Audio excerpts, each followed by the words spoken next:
Commissioner O'Connell doing a mic check.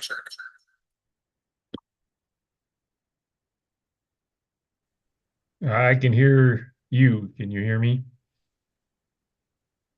Loud and clear. Great. And it looks like maybe you have some folks with you in the room. Is that right?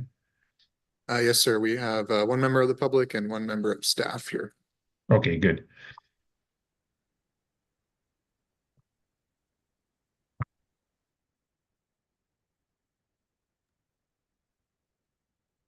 Patrick, I think we'll start with the people in the hearing room, like we usually do for public comment, and then I'll ask you to help us through the list on Zoom. Yes, Mr. Chair.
Ms. Ash Hoyman, are we ready to go from your point of view?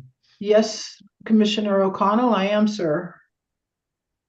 Okay, so my name is Patrick O'Connell. I'm chair of the New Mexico Public Regulation Commission. Calling to order a public comment session. We're here today to accept public comment in New Mexico Public Regulation Commission docket number 22-00140 UT. That is a rulemaking to promulgate a new rule in Title 17, Chapter 9, Part 571 of the New Mexico Administrative Code, which is renewable energy for rural electric cooperatives. So we have accepted written comments in this case, and today we're here to accept public comments from any member of the public who would like to just tell us what their comments are. The meeting has been set up to be both a hybrid situation, so you have quite a few of us, including myself, online. We have Mr. Robert Lundeen from the Office of General Counsel facilitating public comment at the PRC's Bolcom Building hearing room. And my understanding is we have at least one member of the public there to give public comment.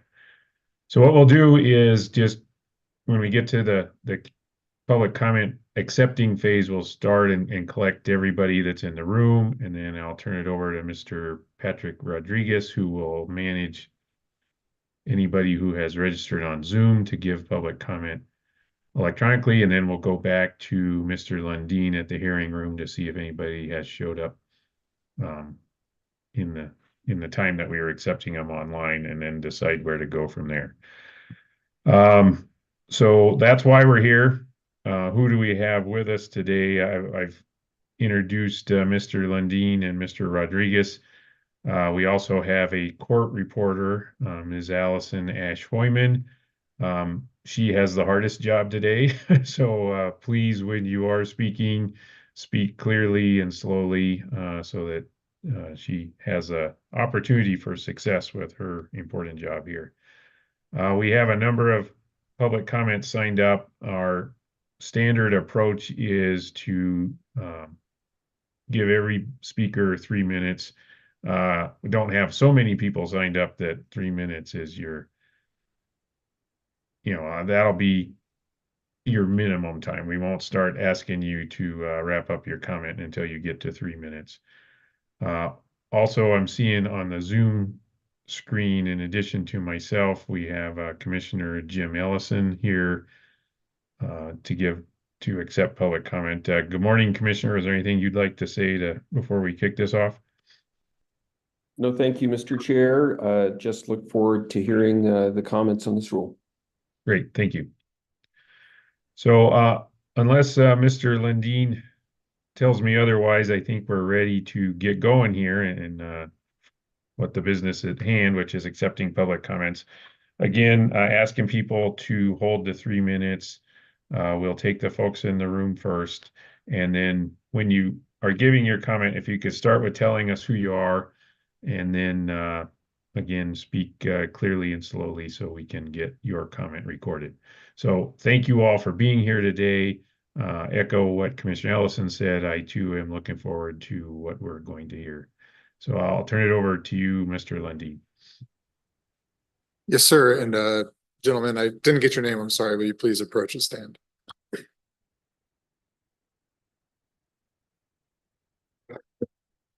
Thank you.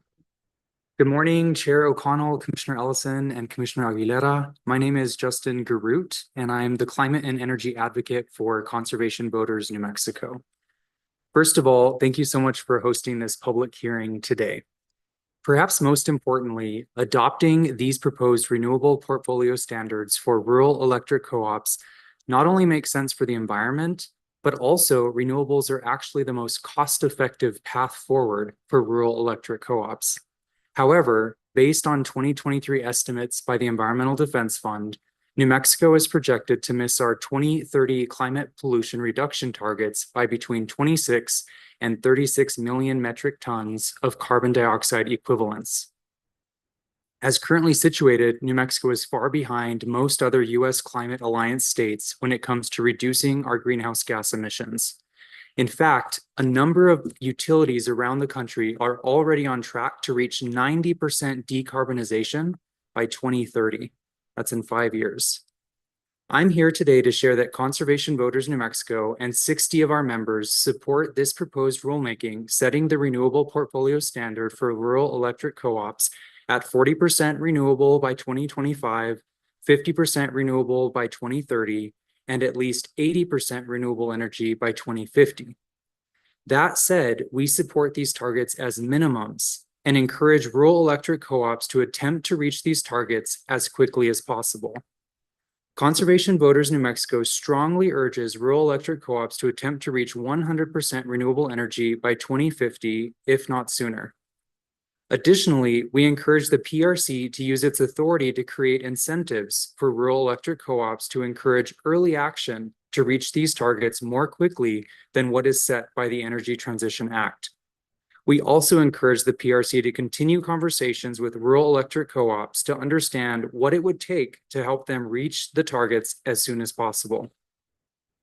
To the second piece, Conservation Voters New Mexico supports the zero carbon resource standard requiring rural electric co-ops to provide customers with electricity generated from 100% zero carbon resources by 2050. That said, we support this target as a minimum and encourage rural electric co-ops to move expeditiously to achieve this standard well before 2050. In fact, in order to meet international emissions targets, we should actually be aiming for zero carbon by 2035, a more ambitious and viable goal. Alongside this target, we call for the PRC to set clear annual targets and concrete technology pathways to ensure we will meet this goal. We do not have time to kick this down the road, depending on assumptions that will hopefully get us to this goal. Finally, as previously mentioned, 60 of our members at Conservation Voters New Mexico shared their comments with us on this matter, and we respectfully request that these be formally entered into the record. Thank you. Great. Thank you for your comment. Is that it for in the room, Mr. Lundin? I believe so, Commissioner. We do have John Bagatko from staff here, but I've already confirmed with him that he's just here to observe. Okay. Then I'll turn it over to Mr. Rodriguez. Mr. Rodriguez, could you help us get our speakers that have signed up on Zoom? Yes, Mr. Chair. Okay, I'm going to call them one at a time. We'll start with Carlos Padilla. Good morning, all. My name is Carlos Padilla. I am an attorney representing Kit Carson Electric Co-op. I'm actually here in addition to the Chief Executive Officer, Luis Reyes, who is actually going to provide the public comments, but thank you all for this opportunity. If I may, I would suggest that Mr. Reyes just go ahead and go in my place right now.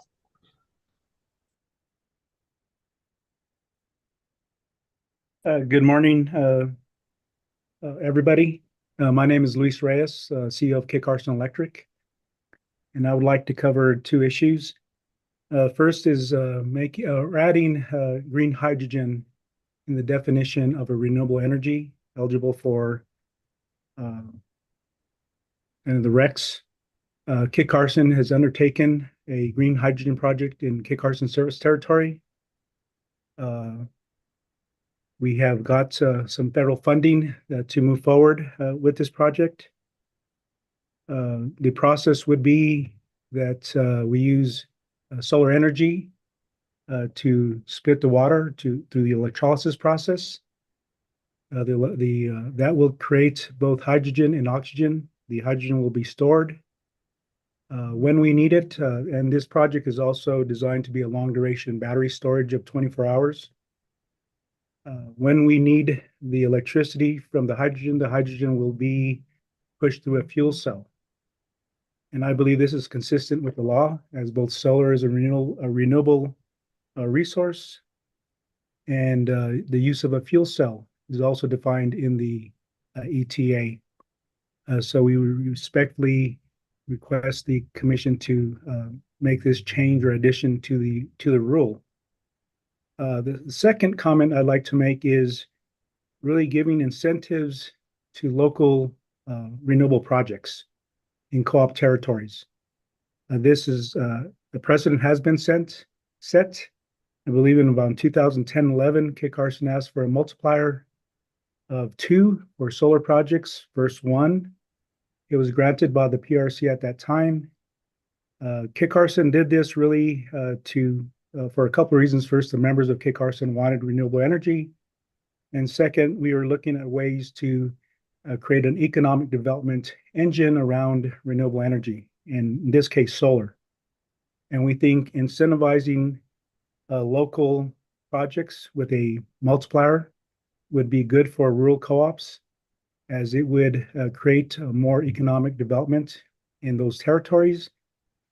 I don't think it would diminish our at least Kit Carson's goals of building as much solar and storage as we need. I do think, though, that it would incentivize more growth.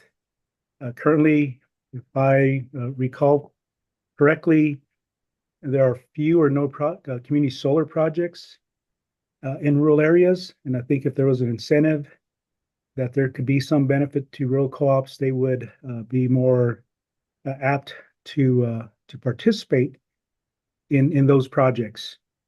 When we started our solar projects in 2005, it was 14 years before the ETA.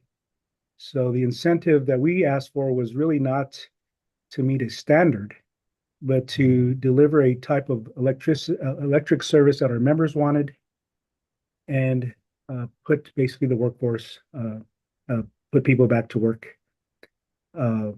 Historically, the PRC has encouraged economic development rates. And I do think this runs right parallel to that thought of the commission of creating incentives for co-ops to grow businesses within their territories. And at Kit Carson, solar energy is a business for us. That would conclude my remarks, and thank you very much for the time. Yeah, thank you for your comment this morning, Mr. Reyes. The next, Elizabeth Stevens, if you're there. Yes, good morning, commissioners. I'm Elizabeth Stevens on behalf of Tri-State and its members. I just have one quick remark. I don't want to rehash certainly our written remarks, but wanted to make a quick remark in response to staff's response comments. I know they made a couple of language modifications to paragraphs 9 and 10 in terms of the G&T reporting requirements, where they struck out, I believe it's meeting and added reporting. And I just wanted to show our support for that modification. Yeah, thank you for that. Thanks. Okay, next, Matt Caves. If you're there, Matt, go ahead.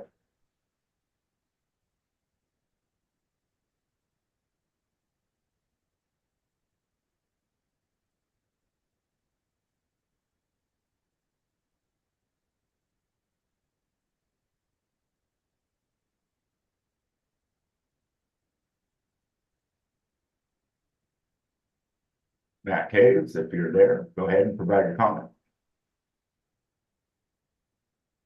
Sorry, I apologize for that. This is Matt Caves. I'm the Vice President of Legal and Regulatory Compliance with Western Farmers. We appreciate the efforts of the commission and the opportunity to provide additional comments. Western Farmers initially filed joint comments with ourselves and our 4 New Mexico co-op members: Lee County Electric Co-op, Roosevelt Electric Co-op, Central Valley Electric Co-op, and Farmers Electric Co-op. Generally, we are supportive of the efforts, but we did want to clarify some matters specific to some of the staff's response comments. One thing of note is Western Farmers, as a GNT, all of our members have all requirements contracts. And I understand that not all GNTs are the same, and some GNTs have carve-outs for their members. With that in mind, Western Farmers works directly with developers to meet the needs of our members. I'd like to point out we had our first renewable energy project in 2003, and currently about 62% of our portfolio across the board is renewable. Also, we have several projects within New Mexico that are coming online in 2024 and 2026. As far as the staff's changes to paragraph 11, changing the meeting to reporting requirement, we are in agreement with that. We're also in agreement with the language on the double counting provision and prevention. Ultimately, when we come to the requirements of the REC reporting, we do want to make a point that if we as a GNT are providing the reporting on the RECs and our member co-ops are relying on that, there is no necessary need to do double reporting. In essence, we would like to see that our reports are accepted for our members if we are the all requirements power providers for our members. With that in mind, I have no other comments, and I do believe a couple of our members are on. I'm not sure if they're going to comment, and I appreciate it.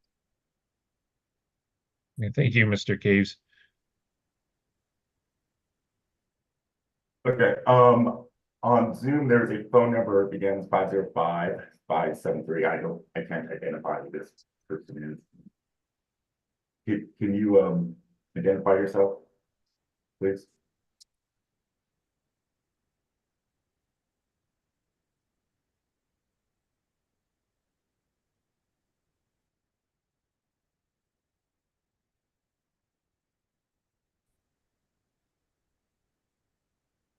Hi, I'm sorry. I tried to unmute before. This is Ward McCartney. I'm on the board of the Socorro Electric Co-op, although I'm strictly speaking for myself as a member of the co-op. I just want the commission to be aware that co-ops are difficult. I ran to really transition our co-op into going renewable. And I have had no support from the other board members. I've gone out and got my own bids for a 20 megawatt, 3 megapack Tesla battery storage. And they basically bids came in at $40 billion from 2 solar providers out of Albuquerque. When you do the IRA 30% and the RUS loan forgiveness at 20%, you cut that back to $20 million. The amount of power that that the solar array and the battery storage would be offset about $3.5 million that we currently pay Tri-State. So you figure $1.5 million to pay off the debt and hire a couple people to take care of the solar facility. There's a $2 million rate reduction for our co-op members, but I can't get the board to even really discuss this seriously and look into it seriously. And that's the problem we're facing with rural co-ops. You know, I completely agree with Luis Reyes in his comment that one of the advantages of the co-ops self-generating themselves is it provides jobs and economic investment and local taxes into our co-ops. Otherwise, we're just sending out over $14 million a year by state that doesn't do any of that. So it's really frustrating to just see the mindset, the closed mindset, you know, of the co-op boards. And then take Central New Mexico. They're sitting there with all the wind generation. Have they taken advantage of it? I've asked one of their board members. They're not looking into it. You know, why don't they invest in a couple wind turbines to provide their co-op members with a lot less expensive renewable energy? So anyway, I'm really in support. I just want you guys to understand what you're up against in this. And, you know, the board's excuse is Tri-State's transitioning over to renewables and going to meet these standards, and they don't really have to do it themselves. But Tri-State has opened it up so that each co-op can produce 40% of its own self-generation now.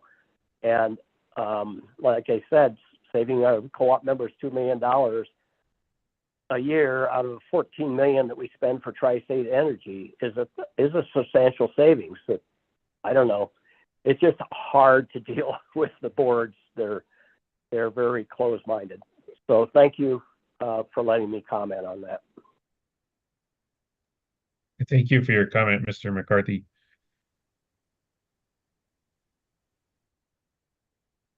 Okay, Mr. Chair, there's a few names on Zoom that I don't recognize who didn't sign up beforehand. So if anyone is on Zoom right now, if you like provide comments, please speak up.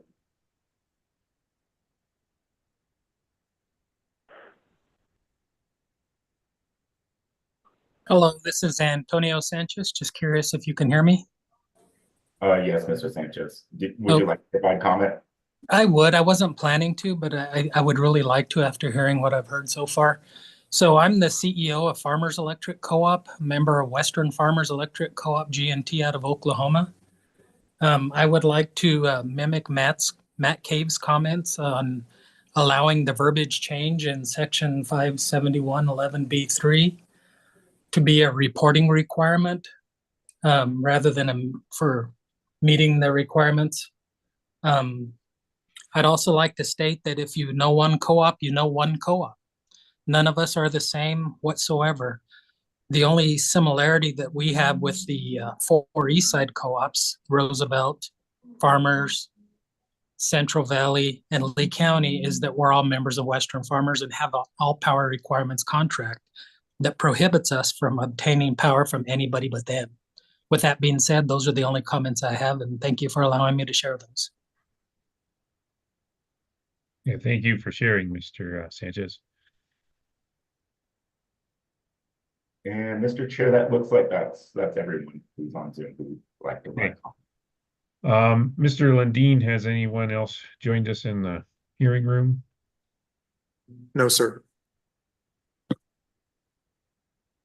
Okay, so I think that concludes the public comment session. Again, we've had there was an opportunity for written comments, and several commenters alluded to comments that have been, testimonies that's been filed, and also doors always open if you'd like to email in a public comment. I'll just share that as a commissioner, these public comment sessions are extremely valuable. So I would just like to extend my gratitude to everybody who has participated today. And from my hearing, everybody followed instructions. So I'm certain that we'll have a great transcript for anybody who couldn't be here and would like to avail themselves of what was said today. So without any objection, and I'll pause a moment to hear if there's any objections, I'm ready to adjourn this meeting. So again, thank you all, and your participation today mattered.